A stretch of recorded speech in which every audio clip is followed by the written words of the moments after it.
West Fargo. No Sunday school. So here you can see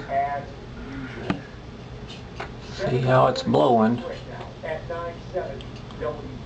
This is we're under a blizzard warning until tomorrow morning, Monday morning, 6 a.m. If it's this bad in town, you can imagine what it's like out in the countryside.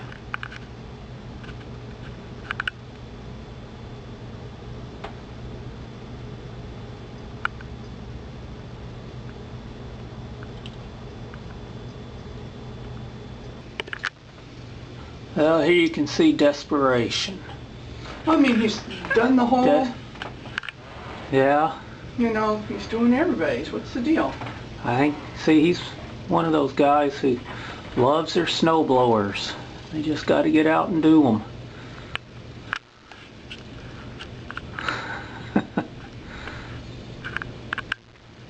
It's pretty funny.